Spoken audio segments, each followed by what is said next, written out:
यदि भगवान गणेश जी की पूजन और भगवान शंकर की पूजन दोनों जब शमी पत्र से करी जाती है तो शरीर में कैसा भी रोग भरा पड़ा हो, डॉक्टर ने कह दिया कि यह बहुत बेकार रोग है और यह रोग इसका पीछा नहीं छोड़ेगा।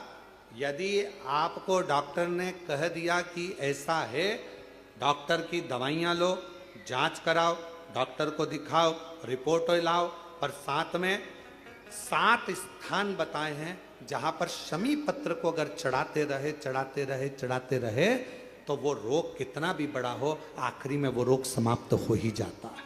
7 स्थान बताए शमी पत्र। अब शमी पत्र के 7 स्थान तो बताएं, पर शमी पत्र की इतनी महत्वता क्यों है, मंदार की इतनी महत्वता क्यों है, गणेश जी की पूजन में, शिव जी की पूजन में इतनी महत्वता क्यों है?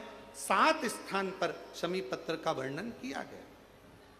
7 स्थान शिव महापुराण के वो 7 स्थान शिवलिंग के आप लोग देखेंगे, दर्शन करेंगे।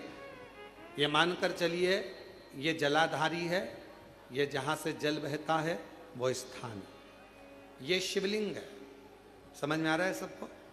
ये शिवलिंग, ये जलाधारी, ये जल बहता है वो स्थान, बीच में अशोक सुंदरी का स्थान, गणेश जी कार्तिकेय जी का स्थान, माँ जगत जननी का हस्तकमल, शिवलिंग, ऊपर जलाधारी में जया, विषहरा, श्यामली बारी, दौतली, देव।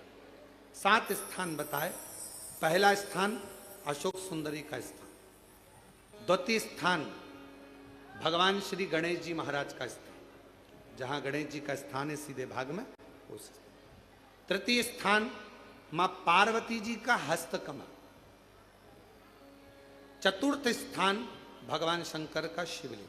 चौथा स्थान। 5वां स्थान नंदी का उठा हुआ चरण, जो नंदी का पांव उठा हुआ रहता है एक आगे वाला, 5वां स्थान।